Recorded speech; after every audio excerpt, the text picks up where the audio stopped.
Okay, everybody, how's everybody today? Good. Well, the weather's great, and that's how I am. I'm great today. So I would like to welcome you today to our Transportation Funding Conference. This conference is presented by the Wichita Area Metropolitan Planning Organization, otherwise known as WAMPO. My name is Jim Skelton. I am proud to represent Sedgwick County government on the policy body. I'm also chairman of the PAC, which is the Plan Advisory Committee. So I do enjoy my role and responsibilities within that area. So what we are doing now is we have the MOVE 2040 Transportation Plan, and the committee that I serve on, the PAC, is a committee that is trying to guide investments and direction into that plan. So we've been pretty busy. Before I go any further, I want to recognize our sponsors. There's Iteris out there. Yep, thank you. CDM Smith, right there. All right, thank you. Parsons Brinkerhoff. Yeah, okay. PEC. Welcome. Okay, where's Trans Systems at? Okay, there they are. Hi, guys. Yeah. So today's luncheon is an expansion of our transportation speaker series. This is done in conjunction with the MOVE 2040 plan and the WAMPO transportation body. We have members here. We're going to talk about issues and we're going to get some input. We need to inform electeds and our decision makers and opinion leaders in the community. We want their input. We want to know what the impact of transportation services is from their perspective, and we want to know what direction we need to head. Okay, because that's where we're at in our process. What do we want to do in the future? Where are we at now and where we're going to be in the future needs to be defined. So let me tell you about our special guest today. One of our special guests, Secretary Mike King. He is our new Transportation Secretary. He's been at the helm of KDOT since 2012. He serves on the governor's economic growth team. Before he joined the government, he ran a successful contracting business serving the gas and energy sectors before moving to KDOT. So as the Secretary of KDOT, some of his priorities that I'm aware of are safety. He's a strong supporter and wants to see the T-Works projects continue.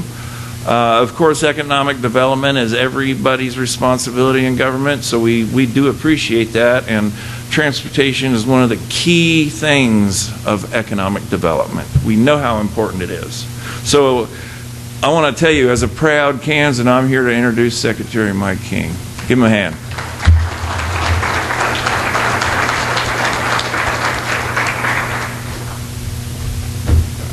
Thanks, Jim. You bet. Well, thanks everyone for being here. It's a great day. It's a great day to be a shocker, isn't it?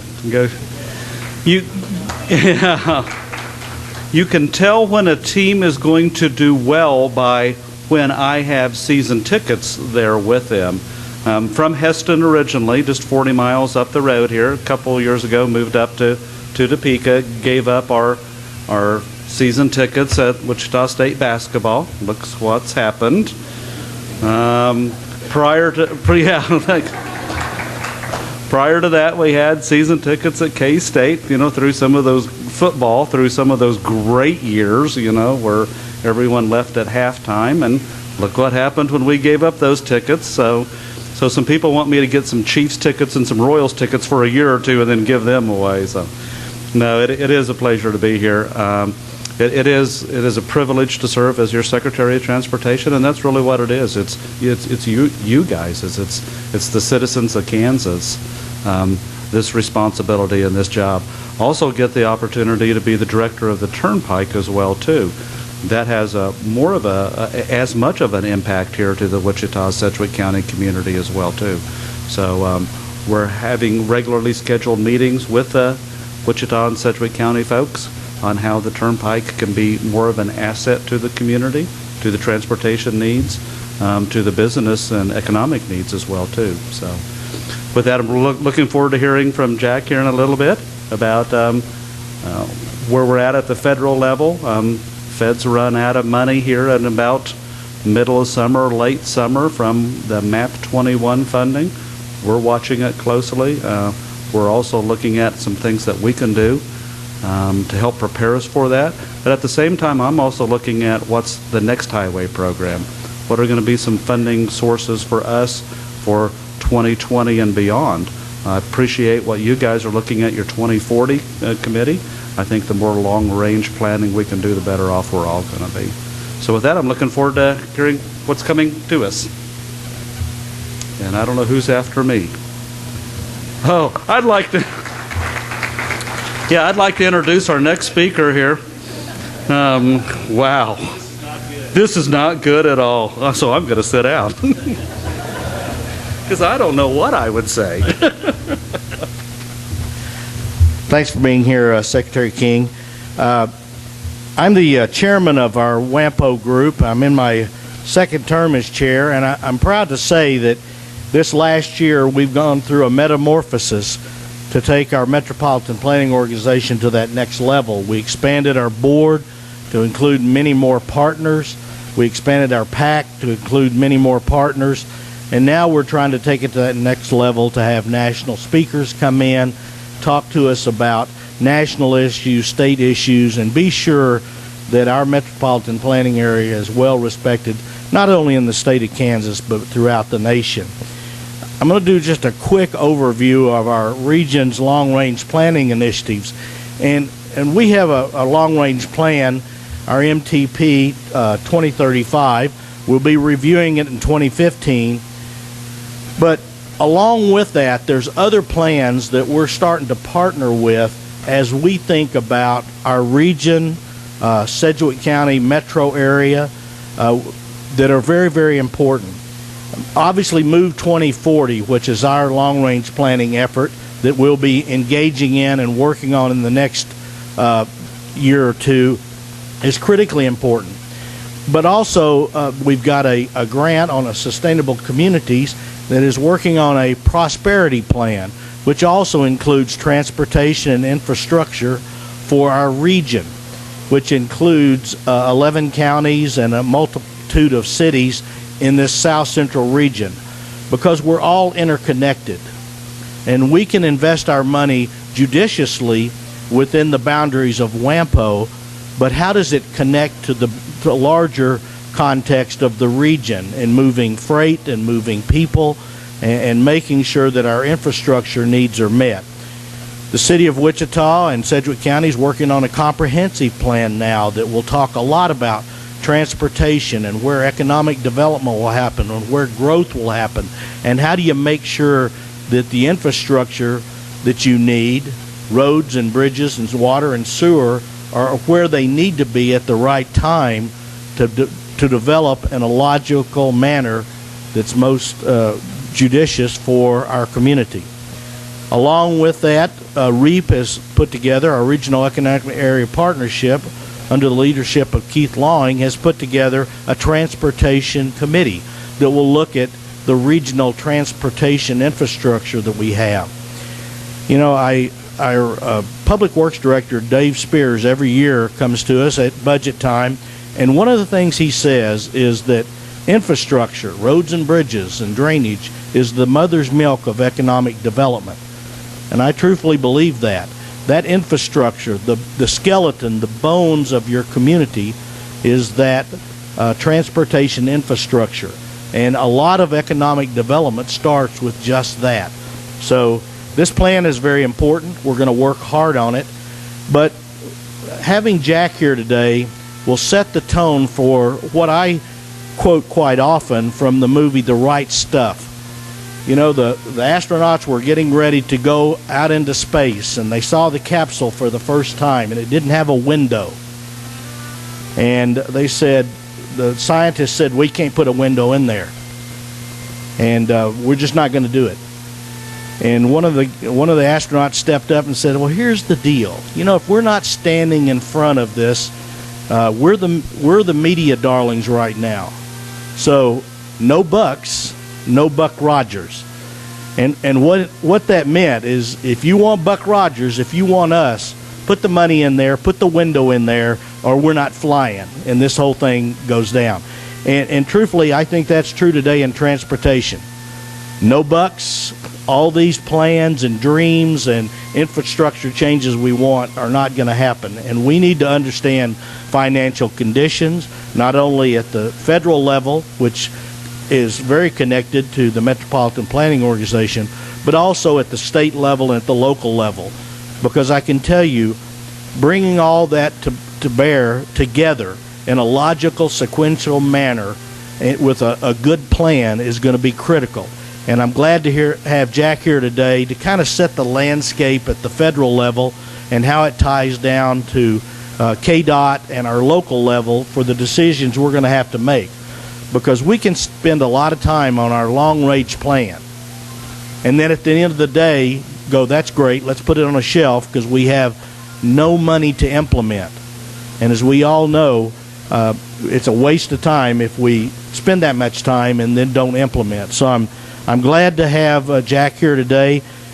At this point, I'm the person that's standing between you and lunch, so I'm going to say, let's have lunch, and then we'll bring Jack up to speak here in a little bit. Thanks.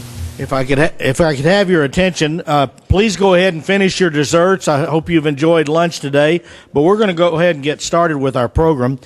If you'll look in the program, you'll see Jack Basso's biographical information, and I'm not going to read all that verbatim. He's got a long litany of places he's worked, things he's worked on, and the successes he's had in the transportation sector. I did want to call your attention to that he had a leadership role in in AASHTO, the American Association of State Highway and Transportation Officials. He's worked as a consultant and worked with groups at Parsons Brinkerhoff. He's been in public service for 36 years, which is a long service, mostly in transportation. And I did have some anecdotal notes that his first foray into transportation was age 6 when he took some Christmas money and bought some roller skates. At age 10, he decided to have a paper route and buy a bicycle, and he paid cash. But his first real foray into financing transportation when he bought his first car at age 16. So he's got a long history of finance and transportation. We're glad to have him here today. I understand from Gloria, if you get a phone call from Jack and he says, hey, it's Jack, it's good news and you're probably going to get some money. And if he says it's Peter Basso, you're probably getting money taken away and it'll be an uncomfortable conversation. And finally, I understand that around the nation, he is considered the bagman of transportation. He holds the bucks. So without further ado, Jack Basso, our guest speaker today, the bagman of transportation.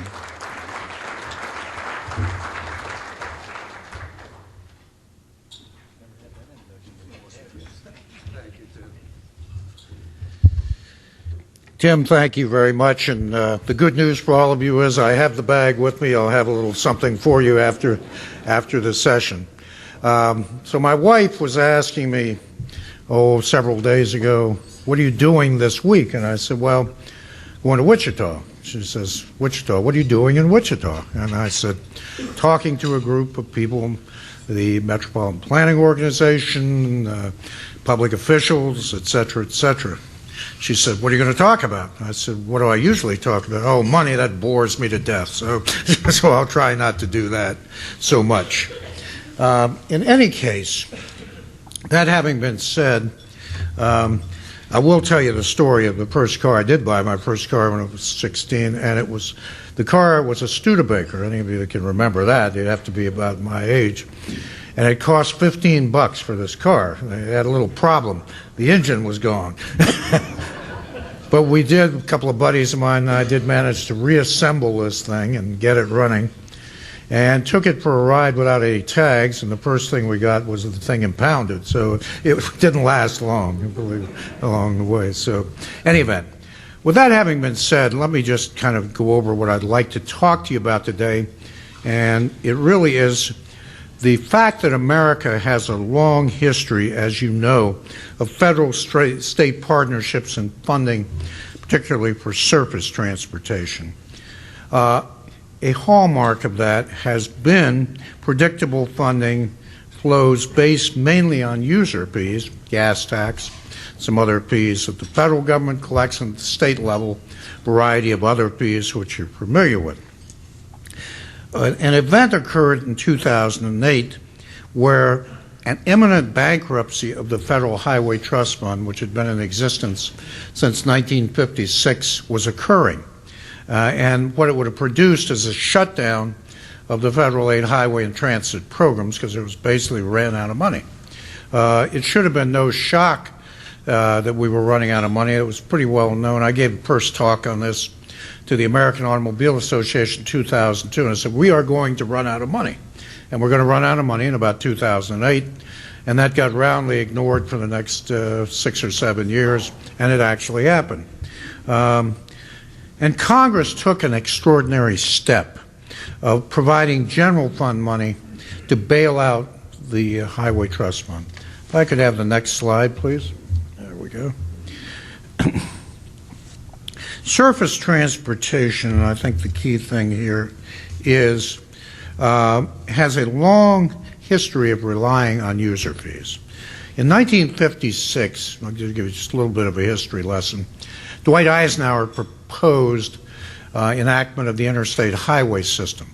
And the system, if you went back to 1955, he had put in place a Clay Commission, Ulysses Clay, who was a general for him in World War II, produced a report recommending the creation of the National System of Interstate and Defense Highways, and that it be a toll system. And to do that, in order to toll it, would have required, in their estimates, borrowing about $12 billion over a period of probably 20 years, paying something like about $4 to $5 billion in interest. And Congress voted 2-1 to reject this. They found $12 billion in interest unconscionable. Now, we spilled that much in the last 3 seconds that I've been talking, but that did not wash. In 1956, the Congress then took up the proposal and produced a compromise, and interesting who actually produced that compromise. Congressman Fallon from Maryland, who was the chairman of the House Public Works Committee, and Prescott Bush, Senator George H.W. Bush's father, was a senator from Connecticut, and the two of them combined to produce a compromise that brought forth the Highway Trust Fund and extended the gas tax to 2 cents to pay for the interstate system going forward, which at that time was estimated, I said, to cost about $12 to $15 billion to build. That all came to be. We rocked along and actually built the system, pretty much finished most of it by 1995. By then we'd spent $150 billion, but you know, this is in Washington's parlance, you know, these things happen along the way. Raised the gas tax a few times. But the whole point was we relied on the gas tax. One point, you can see it on the slide here, and I'll give you a little personal anecdote from this. Basically, the system relied on user fees, and Ronald Reagan was the last president to actually raise the federal gas tax or propose to raise it for transportation purposes. A couple of things happened there. Nickel a gallon was added to the gas tax in 1982 in the 82 Highway Act, and also as part of that deal, the mass transit account of the Highway Trust Fund was created to get into the mass transit funding bills. And you see this little anecdote up here about $30 a year, the cost of a couple of shock absorbers. What that comes from is, I was working at that point at Federal Highway Administration. Our people who were putting it forward for Secretary Drew Lewis at the time created this big poster board with a shock absorber at the top of it, cost of the shock absorber, about $35. And all of these benefits kind of worked out around this big board. And my job at that point, being pretty low on the totem pole, was to get that board to Lewis's briefing in the cabinet room for President Reagan. Now, that was my only job, deliver the board and go away. I got there and found that somebody had screwed up and not cleared me at the White House, so I'm stuck outside the gate with this board, and Lewis's limousine roars by, and I'm thinking, well, life as I know it is over. Finally got in. I'm coming around the corner in the White House West Wing, which is where the Roosevelt room was, where this briefing is going to take place. And I hear from around the corner Secretary Lewis on the phone, and his comment was, "Where is that dumbass Basso?" unquote. And I said, "I'm here, sir." So he laughed. He got quite a kick out of that, and actually allowed me to come into the room and hold this thing up while this briefing was going on. So I was a witness to history where I shouldn't have had any reason to be in the first place. And one of the things I observed in there was a raging debate between David Stockman, name you may or may not remember, who was the budget director for Reagan, and Drew Lewis, the Secretary of Transportation, over Reagan's no taxes pledge. And Stockman was making 100 arguments why if Reagan did this, he'd be torn to shreds, his principles would be shattered, he'd be no longer a conservative, et cetera, et cetera.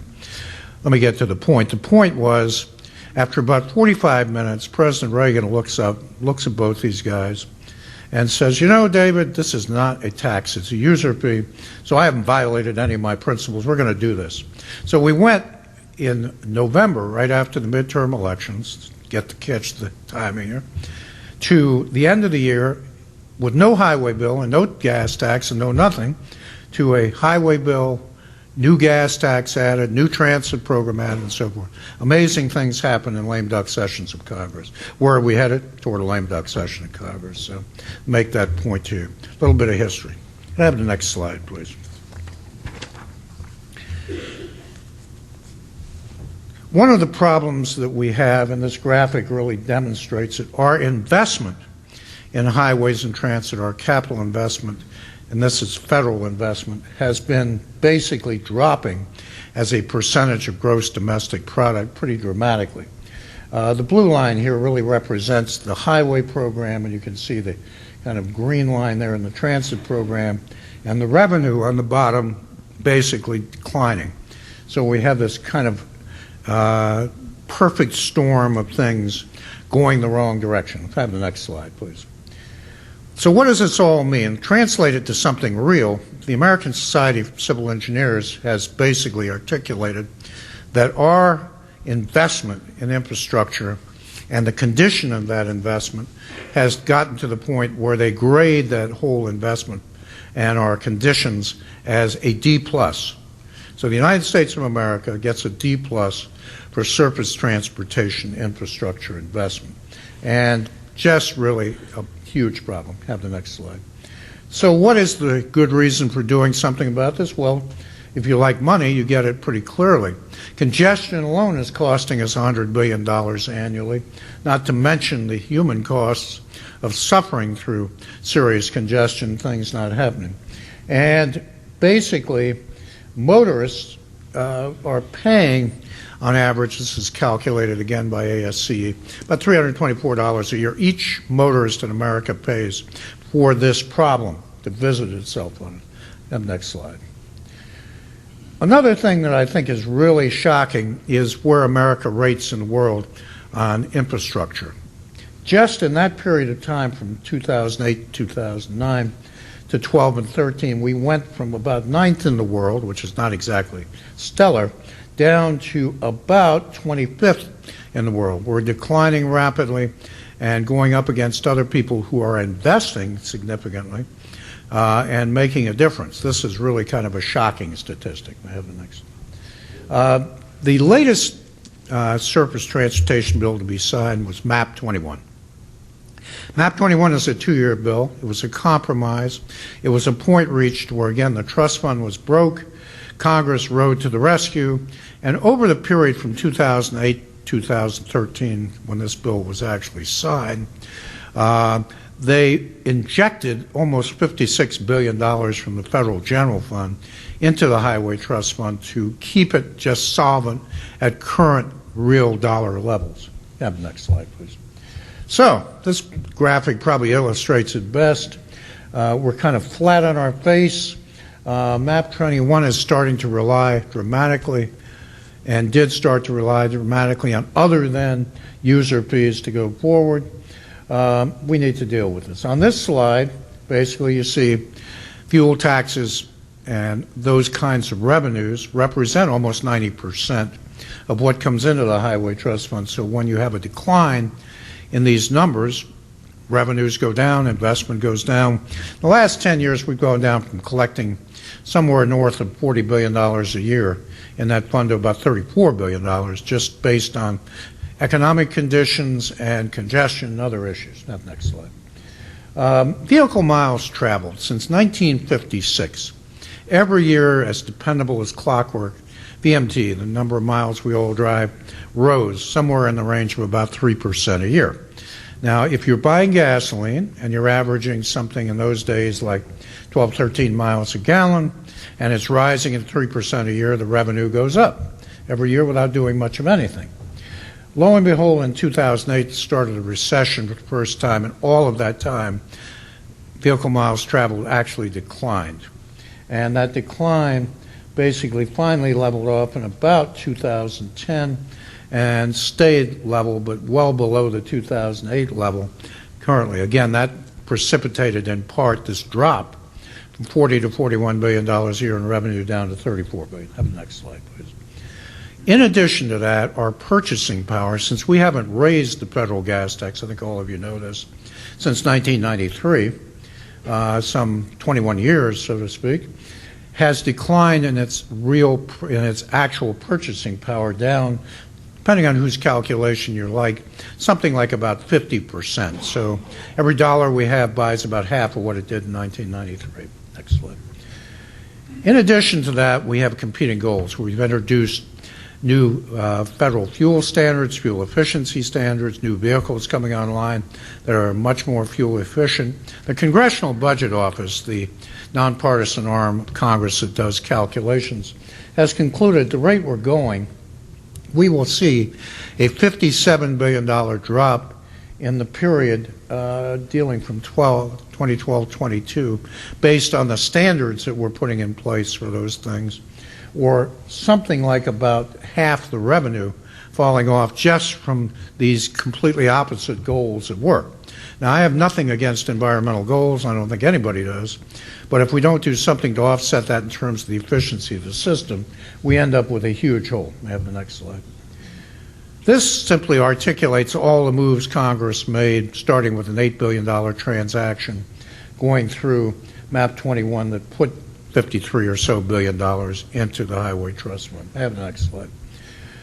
As I said, if you go back to 2002 and really look back to that period, anybody who had half a brain could figure out that we were headed toward bankruptcy. We were authorizing, being Congress authorizing, $50 to $51 billion a year and collecting 35. The only reason that was gotten away with that long was really the situation was we had for a long time constrained money coming out of the Highway Trust Fund for deficit reduction purposes, a variety of other things, offset the deficit. So we had, at that point, $35 billion balance in there. So we were able to basically ignore the problem for a number of years until finally the collapse came. Next slide. So what does it mean? What it means here in Kansas and every state in the nation, the fiscal year that starts this next October, if we don't get revenue put into the Highway Trust Fund, the highway program, which is currently about $41 billion, will be zero. So every share that Kansas gets or any other state gets would go to zero. Okay? This is not somebody's fiction. This is pure math of where we are. The transit programs would take about a 75% cut because they've got a little bit of extra cash in there. And it does pick back up, as you can see, because you're putting revenue in there after the fact. These programs pay out over the long haul, and consequently, you do have some pickup, but then you go off this cliff again, and you're still way below where you started. Have the next slide. So what to do is the question. Next slide, please. This matrix of revenue options is something that I had Ashto put together about 5 years ago and said, all right, Congress, you don't like gas tax. Here are 30 other things you could do in combination or individually that would raise significant amounts of revenue for transportation infrastructure investment. So we've laid this out for years. Hasn't gotten much traction because, again, there's not much appetite for doing something called taxes. You have the next slide. One of the good news stories is there are a number of states that have decided something has to be done, so we're going to get busy and do some things ourselves. And they include basically indexing fuel taxes in 11 states, I think it is now, sales taxes or fuel on fuel distributors. There are 14 states that do that, and the list goes on. Probably vehicle registration fees, which have risen, are one of the more universal fees. Some general funds go into this, but there is a lot of activity at the state level. Ma'am, next. There is a distinction to be made, and I understand my good friend and colleague Janet Kavanaugh was here about a month ago, and she probably talked to you about funding and financing. There is a stark contrast between funding and financing. Funding is basically what we do when we put revenue from user fees or other things into a capital program and spend public money to accomplish public good. Financing is where we basically go out and borrow money to put forth the transactions that we're going to go forward with. Now, there are some in Washington, particularly in Congress, who think financing will solve all our problems, but they lose track of the fact financing is a different animal. It actually requires you to pay this thing off. It is not a free good. Funding, direct expenditures that you make. Financing, you have to pay for this. And when you have to pay for it, it limits it down to its utility being something like about 10% of the programs that you would need to finance, because the revenue streams just aren't there in a lot of cases. I used to say something very intemperate, and I can get away with it now because Senator Baucus from Montana has left. Used to say, where do you put the toll booth in Montana? And one of those things, the practical side of that, where do you have the volume to actually do that? The state of Virginia and the state of Maryland, where I live close to or in, have recently converted their trust fund revenues to more than gas tax. In the case of Virginia, they brought in a sales tax. They've done a number of things that cause the revenue to grow and making substantial investments. Maryland's done a hybrid of both. Raised the gas tax, raised the sales tax, included a number of other fees to create, in the case of Maryland, a $50 billion bump up in programs, and again, in highways and transit. And there are several other states doing similar things. May I have the next, please? Here are the array of states, and I'll simply leave that for you, that have taken actions based on their need to really deal with the problem, can't wait anymore, so to speak. Have next. Again, a number of others. This is an advancing cause across the country. Next slide, please.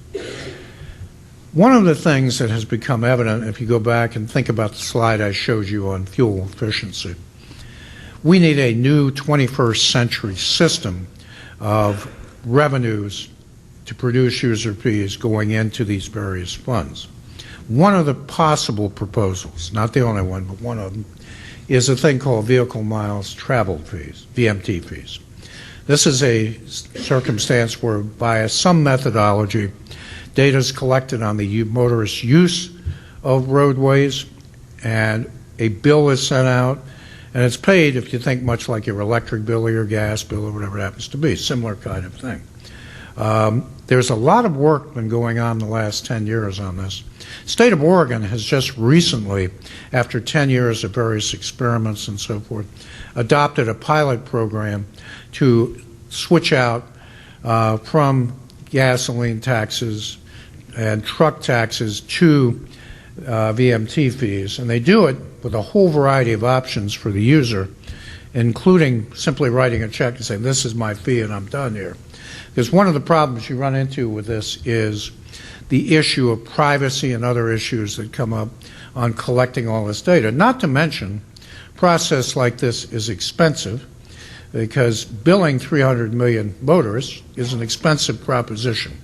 Fuel tax at the federal level, for example, right now, there are 1,100 taxpayers or refiners who pay it. It's simple to collect. It costs about 1/3 of 1% of what's collected to actually collect it. This is complex stuff. But if you have these other goals all playing out, and you have a need to grow your investment, this is one possibility.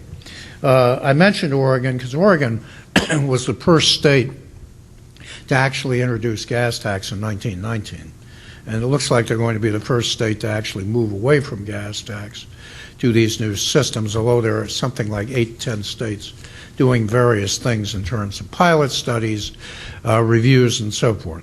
At the federal level, Congressman Blumenauer from Oregon has introduced legislation that would create a 10-year pilot study excuse me, to look at the options for introducing VMT fees, what could be done, and to ultimately move the ball, having raised the gas tax right now, 15 cents a gallon is what he'd like to do, and in 10 years move to a new set of systems that would be sustainable in the long term.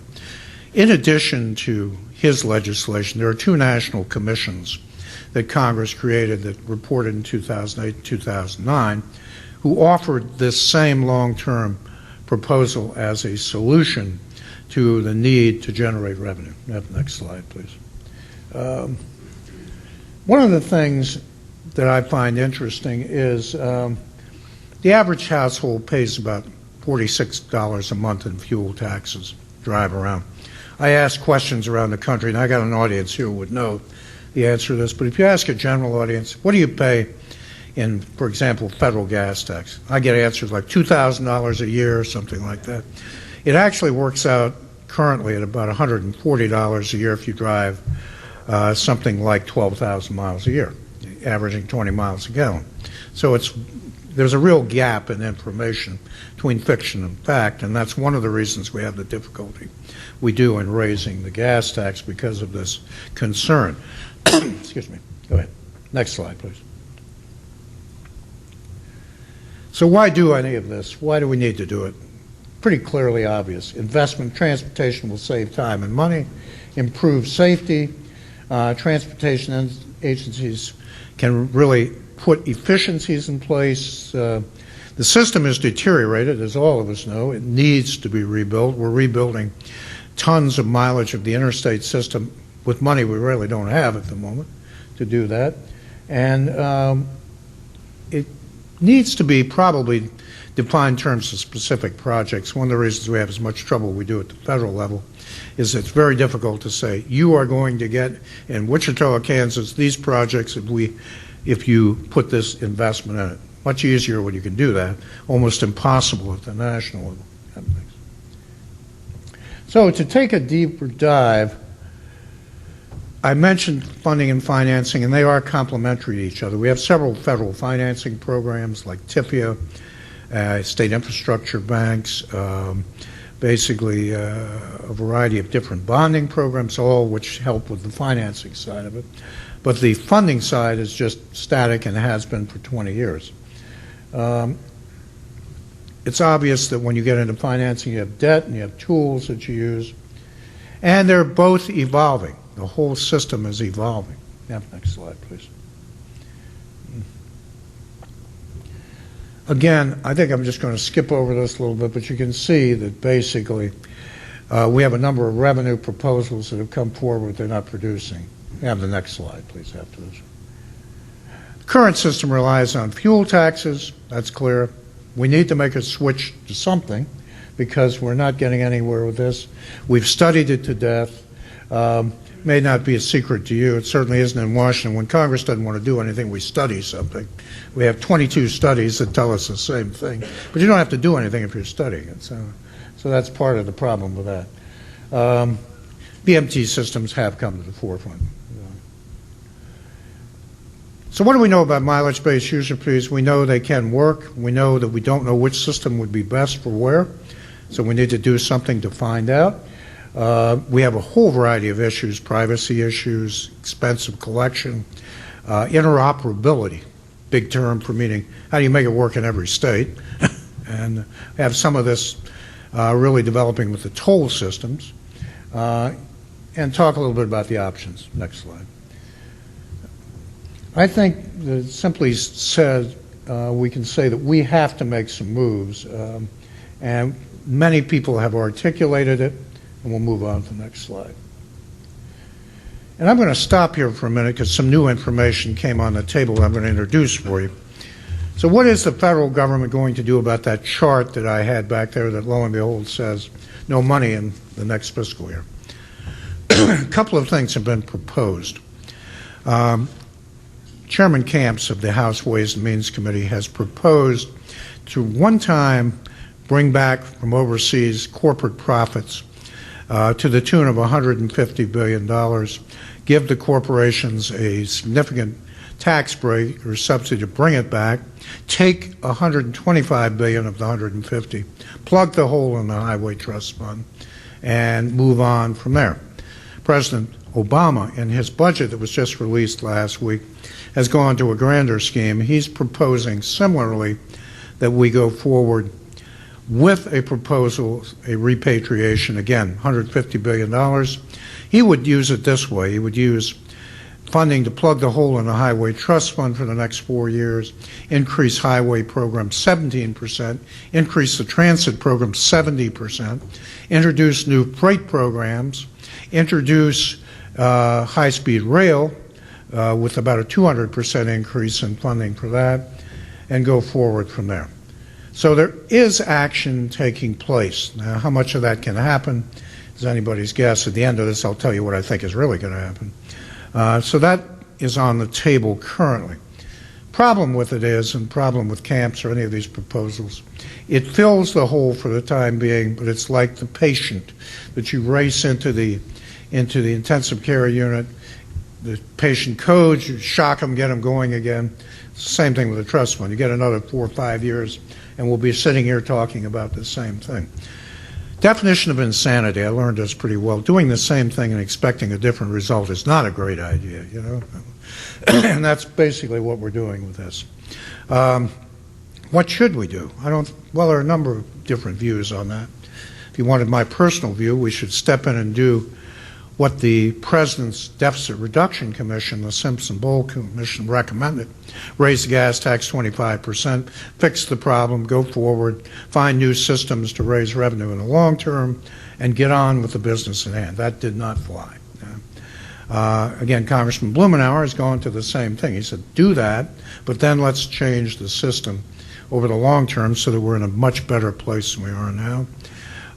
And finally, looking at that, again, I come back to ground zero.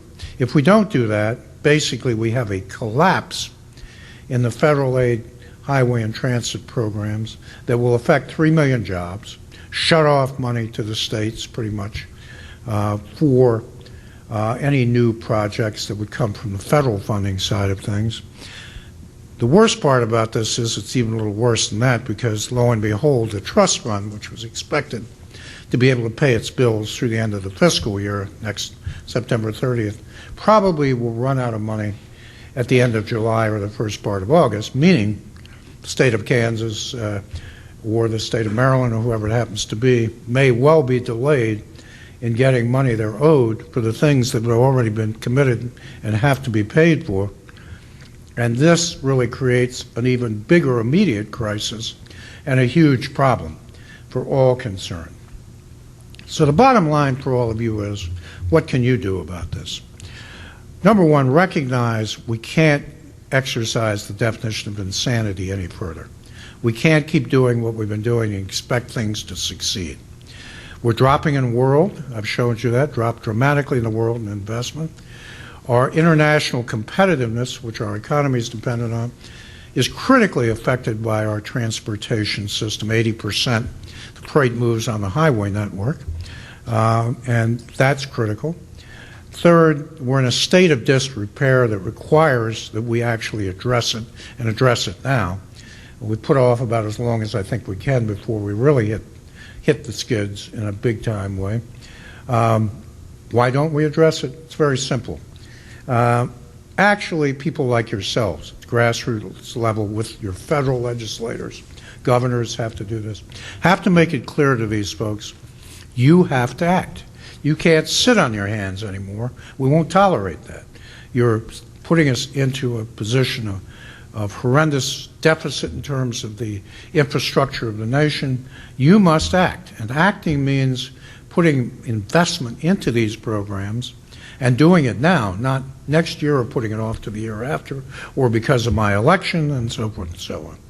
So really this is going to come, I think, from the local level, the state level, the governors and so forth. When action is demanded of these folks, they will get off their tail and do something, I assure you.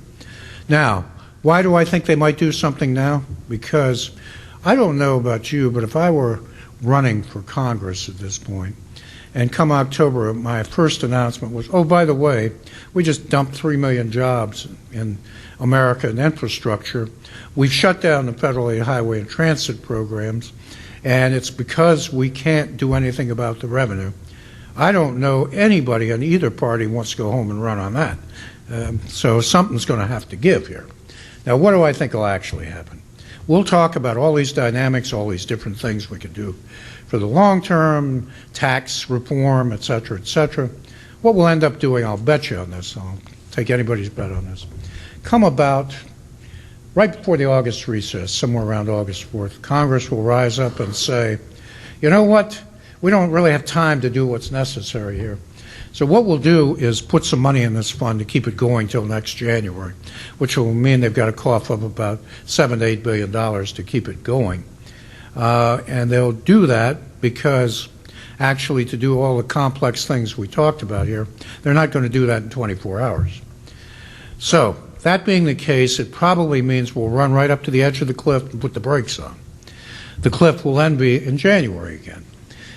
When they come back, which I expect they will for a lame duck session, we will know who controls the Congress. We'll see what happens at that point. When they come back, they have an opportunity to actually do something to address this when perhaps the stars will line up right for all the right political reasons. And I base that on what I told you about 1982, when we went from nowhere to a whole forward-thinking program with new investment in the space of 2 months. So it's not impossible, it's difficult.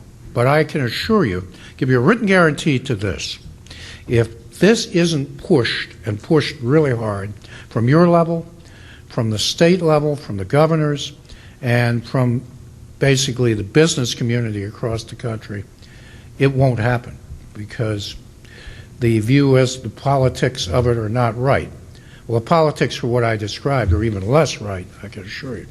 So really have to rely on all of you to understand these points of where we are, what we're going to do, and what has to be done, and really be the people to make that happen. So with that having been said, I think I probably will have Prozac distributed immediately after this talk, but not exactly a cheery message, but I believe in optimism. I believe something can be done here if we get busy and do it.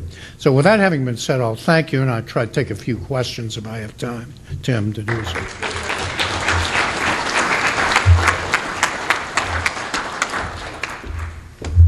Okay, stay here. All right, Yeah. right here. This is your opportunity to ask any questions of Jack that you may have based on what you heard in his presentation, or to make comments that you might have. So, comments, questions from the audience.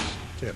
I'll start off with one. Where do toll roads and that fit into the national infrastructure down to the states? Because we've been having that conversation in Kansas. So where does that fit in? Toll roads for long stretches where there may not be a lot of population, but needs to be a user fee there.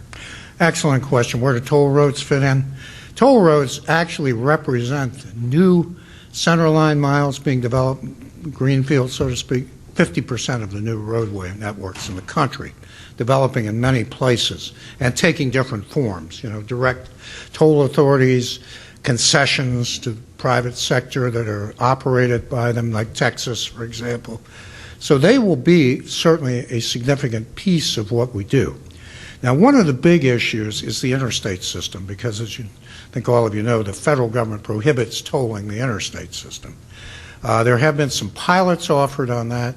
Not much has happened, but there is a big push to create the opportunity at the state's discretion to go forward and for new construction, new rebuilding, expansion, to toll parts of the interstate system. It's controversial, it's politically touchy, but I think some of that probably will come to pass simply because it needs to. But tolls are clearly playing a more significant role than they have in a long time in the whole development of the system meeting some of these needs. Any other questions or comments? Good job. Right over here. I was down in Houston a couple weeks ago, and they have toll roads there that, and I didn't drive on it because it said you must have some special tag to drive on it. And to me, that's just a horrible system for any community to have it. You're not sure if you can use a road or not. So do you see some kind of process where that would be addressed, where there's like a national tolling process or something? National tolling process, really what they're doing down there is saying, and I'm assuming this is open road tolling, meaning you have to have a transponder, basically. Tell you what we did in Maryland to solve this. We had a brand new $2 billion toll road. On that, we would like people to have transponders for any number of reasons. But we offer, and the signs are clear, video tolling. If you go through, we'll send you a bill. And you don't necessarily have to have a transponder, but it's to your advantage because you get charged a $1 administrative fee for doing that. But there is a solution to that. In the country right now, and the best example I can give is the whole I-95 corridor up and down from all the way to the Canadian border to Florida, through Florida, is all interoperable. So if you have an Easy Pass or one of these kinds of transponders, any of the states in there, your account works all the way up and down that corridor. That's interoperability is the term for it. There's growing push to create national standards for interoperability so you have some consistency in all of this. So the technology is right there. I mean, it's no problem to do. It's a question of getting it introduced and working out, if you will, reciprocity agreements among all the states, which they've done up and down the eastern seaboard to make that happen. So. Other questions or comments? I've got a question for all of you. What do you think we ought to be doing here in Kansas or here in our Wichita metro area, given what you just heard from Jack?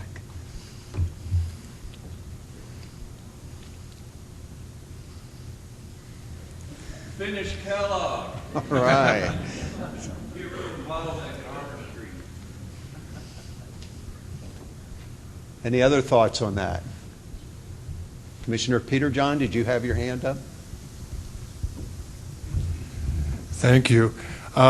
Looking at your data, we had a stimulus plan that was enacted, spent roughly, I think, around $800 billion back in 2009. I remember a few signs. I think they were called Tiger projects at that time. I was curious. I didn't see any proportional increase in spending as part of that stimulus, and I'm concerned that those who don't remember the past are condemned to repeat it, and if we have a similar sort of stimulus spending program in the future, if we really didn't address the bridges, and my understanding, I'd be interested in your comments about Kansas in particular in terms of if you have any idea how our infrastructure compares with, say, the other 49 states. If we're about the same, a little better, a little worse. I'd be interested in that type of insight, but I'd most like to find out how we can, how much money actually did get as part of the stimulus end up in roads, bridges, and related transportation spending. Thank you. Excellent question. You hit on something I actually do know something about. I worked on the Obama transition team and worked on the stimulus bill. You're quite correct, $800 billion, of which a total of about $56 billion went to infrastructure.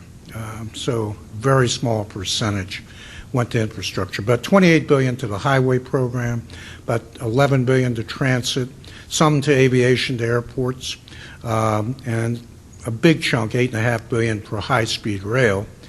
I won't take the time now, but I can tell you the high-speed rail came at the last minute. There's some guy who was the president-elect who called up and said, where's the high-speed rail money? So suddenly we had $8.5 billion in the proposal.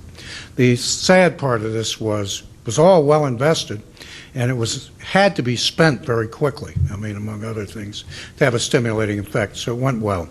Bad news for the transportation world was there was a confusion between $800 billion and the investment in transportation. The assumption is we just spent $800 billion on transportation and nothing's better. So dealing with that confusion was a real headache.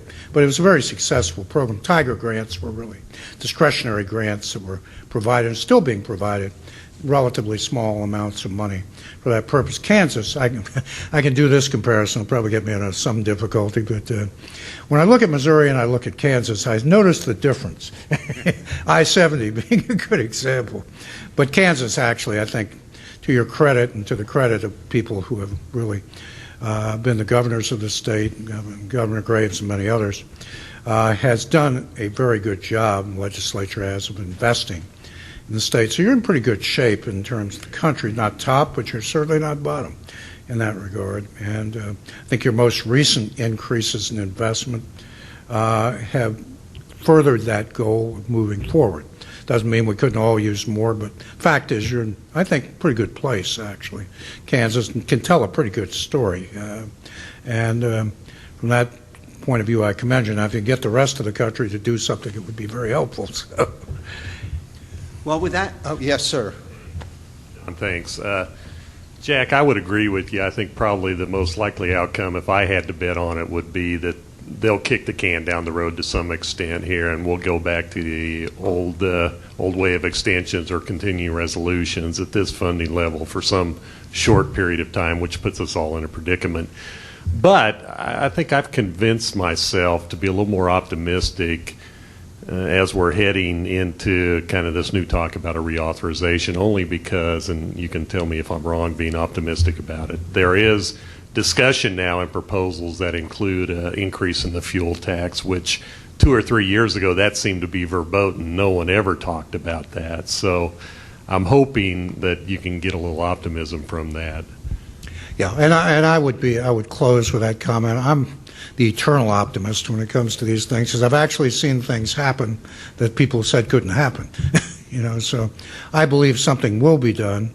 I think one of the reasons it will be done is because there's no other choice. If they had another choice, they wouldn't. Will it be a permanent solution? Nothing is ever permanent. Would it be long enough to be 10 years? Let's hope so, because that would be very helpful from the long-term planning standpoint. Will it happen before the elections? I doubt it. Will it happen after the elections? Best chance we have for that, I think. And finally, again, it's in the country's interest. I used to tell this in closing, and I'll tell it here. When I stand up here, I've been in this business now for almost 50 years. I started when I was 10, but that's another story. But 50 years, and I've seen a lot, and I've had the good fortune to be part of a lot of things in a small way that really mattered. The concern I have is 30 years from now, I won't be around for sure, somebody will stand up here and have to give a talk that said, back in 2014, the nation took action, just like it did with the interstate system, and created a vision, a dynamic outcome, moved us forward, put us in great place in the world in terms of our position from an investment standpoint, and our children, our children's children are benefiting from that just like we've benefited from the systems we have in place. Or alternatively, that 30 years, it won't be that long, probably 20 years from now, someone will stand up here and say, we're in the third world country range in terms of our economics because we failed to deal with a fundamental thing, which is our investment in our transportation infrastructure and our other infrastructure. Electric, water, and all these other things. And consequently, we're reaping, so to speak, reaping the wind of those things for failure to act. So I hope the former is the case. Won't be around to see it, but our children, children's children will be around to see it. So I'm hoping for the former. Thank you. Let's give Jack another round.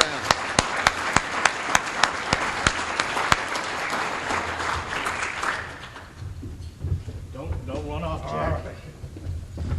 Well, if you're in Kansas right now, and no offense to K-Staters or KU Jayhawks, but everybody's a shocker right now. So 34-0, and we'd like to thank you for being here today. You're an honorary shocker for the rest of the time. Thank you. Thank you, Jack. Yeah. Well, we're running just a hair over, but Kristen's going to come up and give us a little bit of an overview of what our next steps are, and then we'll close it out for today. Kristen?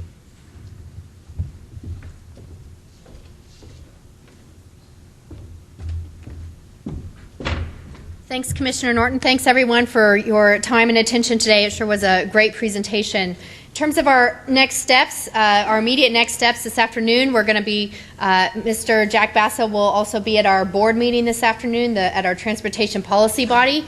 I know many of you are members of the body, and I would just invite everyone to attend. If you want to continue this conversation, it'll be this afternoon at 3 o'clock at Wichita City Hall on the 10th floor. And then in terms of longer-term next steps, our Move 2040 initiative, which is the next long-range transportation plan for our metro region, we are just now getting into the stage where we're talking about investment strategies, debating some alternative strategies for at least investing in our regional transportation system here in the Wichita metro region. Our board will be considering some different strategies, and so I would just invite all of you to participate in that discussion. We'll be having board meetings, we'll be having open houses, different charrettes, there'll be information on our website. So again, I would just invite you and to participate and be a part of that conversation. And with that, I'll turn it over to Commissioner Skelton to close things out. Thank you.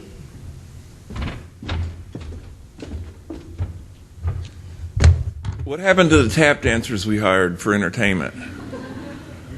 Oh, well, not today. Well, thanks for being here today. Where are the business cards that, if people need more information, where are the business cards? Okay, they're at the registration table. We'll have a copy of this meeting available soon. It'll be on our WAMPO website, so if you want to check it out again, go to the WAMPO website.